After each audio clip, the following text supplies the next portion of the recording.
ভাই বেরিয়ে এসে দেখ, আমি বিয়ে করে বউ এনেছি। ধনকে দেখলু তুই না। এ তো হুবহু তোমার মতো দেখতে। দেখো তুমি আবার ভুল করে ভাইকে নিয়ে ঘরে ঢুকে যেও না কখনো।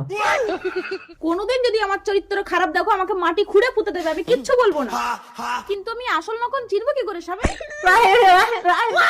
এটাই তফাৎ, ভাই কথা বলতে পারে না আর আমি কথা বলতে পারি। ঠিক আছে, তোমরা দু ভাই স্নান করে এসো, আমি খাবার ব্যবস্থা করছি। চল ভাই স্নান করে আসি, জামা খোল। তুমি চলে এসছো স্বামী, তোমার গোগা ভাইটা এখনো স্নান করে আসেনি, ঘর ফাঁকা আছে, তাড়াতাড়ি ভিতরে চলো। ছি ছি ছি রে ননি। এই আমাদের যদি ছেলে হয় কি নাম দেবে গো? তুমি আমার স্বামী না, তুমি আমার স্বামীর ভাই। যা হয়েছে তাড়াতাড়ি বাইরে যাওয়ার, এইসব কথা আমার স্বামীকে কোনোদিনও বলবে না। ঠিক আছে, কোনোদিন বলবো না। তোমরা তাহলে কিছু ভুল করে ফেলে তাকে এইভাবে চাপা দিয়ে দাও নাকি? কি করবো, সতী সাজতে হবে তো।